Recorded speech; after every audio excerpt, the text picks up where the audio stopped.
Welcome, Mrs. Quinland-Donovan, to our Immigration Investment Summit. Would you like to tell our viewers a little bit about yourself and your organization? Sure.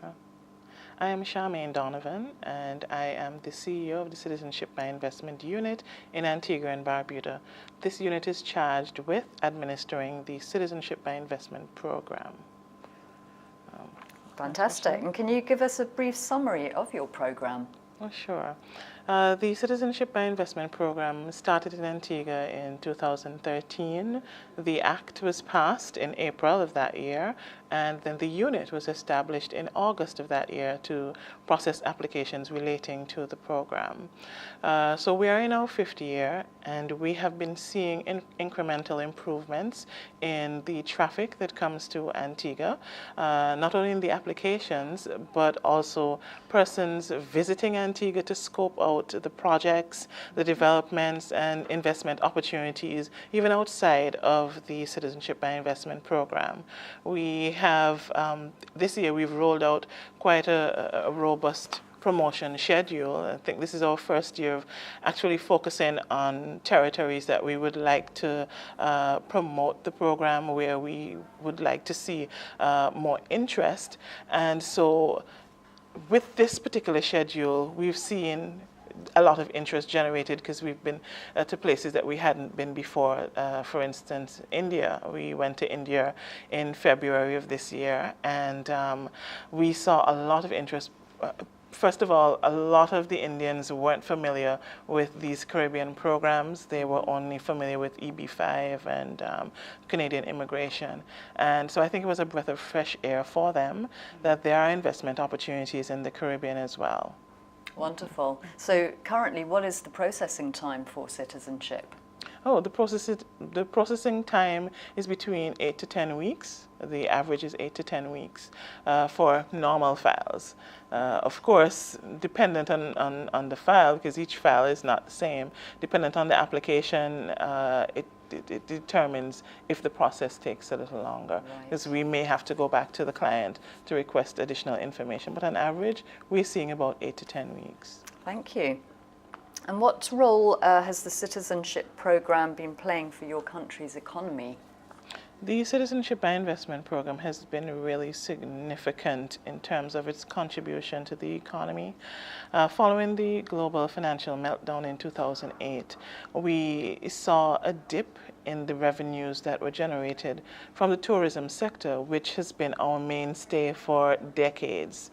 Of course, with the global financial meltdown, it was felt in everyone's pocket, and the first thing that you do is cut out the things that are not necessary. Absolutely. So you're not going on vacation anymore, or you do a staycation as opposed to travel to another territory. And so because we are a small country, we're a small island nation, and we have very limited natural resources, the government did quite a bit of research to see what could be a sustainable venture to be able to support the economy. And they looked to the global citizenship industry, and over the past 5 years, we've been seeing quite a bit of interest in the program, and this has generated a lot of funding to support the economy in Antigua and Barbuda. You have spillover effects not only from the direct investment to the government, that is the National Development Fund, so not only from the contribution, but you're also seeing spillover effects because of the real estate development. There's more employment in the country. When persons come to the country to take their oath, once they're successful applicants, you have the taxi drivers that are benefiting, you have the persons on the street who are peddling their trade, their craft. You see it affecting all aspects of the economy. So the Citizenship by Investment program has been a real breath of fresh air for Antigua and Barbuda. Yeah, for everyone across the board, it seems. Yes. And we've seen a lot of changes recently also with the Caribbean Citizenship program. What's your particular take on that? Well, what I could tell you about the industry, it is a very dynamic industry. Accordingly, if you intend to be successful and sustainable, as a program, you have to contemplate how you're going to make changes to continue to make your program more viable, more competitive, and to generate the type of interest that you need to make your program successful. Okay. And so finally then, how can we improve the global view of the Caribbean programs?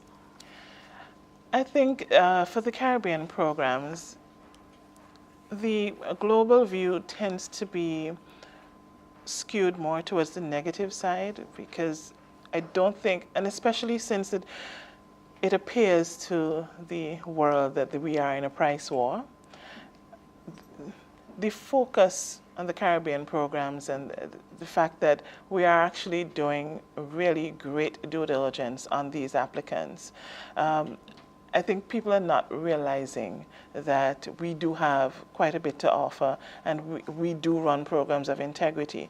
So I think to be able to help them to shift their view of the programs, it may be good for us to have a governing body to regulate the 5 programs that we now have in the Eastern Caribbean Currency Union. And we're no stranger to that.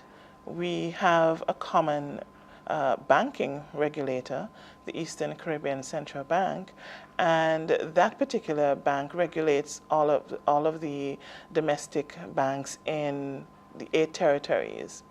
And so we already have that model. We are accustomed to a single regulatory body, and I think that if we could establish something similar for the industry, it would bring about some harmonization that is definitely needed in the programs, and as well as give the global, the persons who are watching on, give them some satisfaction that we are intent on doing things right, and that we are running programs of integrity.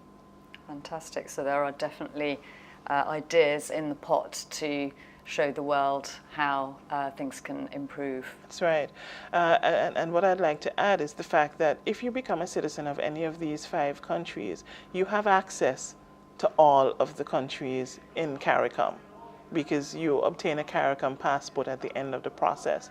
So it behoves us to ensure that we are employing the same set of standards in our vetting process, so that the quality of person who comes through the Antigua and Barbuda program is the same quality of person who would come through your Dominica program, your Grenada program, St. Lucia, and St. Kitts and Nevis program. So once you have that harmonization, it's the same with the banking industry, the financial system, that the onboarding process for each bank is similar because you have harmonized legislation. We can expect continuity across the board. Correct. Wonderful. Can you give us a brief summary of your program or add to what you've already said? Okay, sure. Yeah. The Citizenship by Investment program in Antigua and Barbuda has 3 options through which an applicant who is desirous of becoming a citizen can apply. We have the National Development Fund option, which is a one-time contribution to the government. Currently, up until the 31st of October 2018, the investment amount for that option is $100,000 for a single applicant and up to a family of 4, where the number of persons in the application exceeds 4, the investment amount is $125,000. Then we have the real estate option, the real estate investment option, where a person is desirous of obtaining an approved real estate development in Antigua and Barbuda may apply through this option. The minimum amount for a unit is $400,000. Recently, we have allowed persons to be able to submit 2 applications. So instead of one application paying the full $400,000 investment amount, we are allowing now 2 related applications to join together towards that $400,000, which means that each application will pay, each applicant will pay $200,000. This too expires the 31st of October 2018. I just want to underscore that the value of the unit still stays the same, and this is why we're saying that 2 applications can come to purchase 1 unit. Yeah? The third option is the business investment option, where you can invest in a business, an approved business in Antigua and Barbuda. If you are a single investor, the investment amount is $1.5 million. However, if you are partnering with another person or a group of persons, the investment amount changes to $5 million, with each person making the minimum contribution of $400,000. So, for instance, if there are 2 persons who are desirous of taking up this offer, one person must pay the minimum of $400,000, while the other would contribute $4.6 million. We have a 4th option that was recently announced. It is the university option, which gives applicants an opportunity to contribute towards the new campus of the University of the West Indies that is going to be established in Antigua and Barbuda fairly soon. We are still working out the fine details of this particular option, and more information will be circulated in the public once we've fleshed it out. Mrs. Quinland-Donovan, thank you very much for your time. No problem. Thank you for this interview. Nice to meet you. Nice to meet you as well.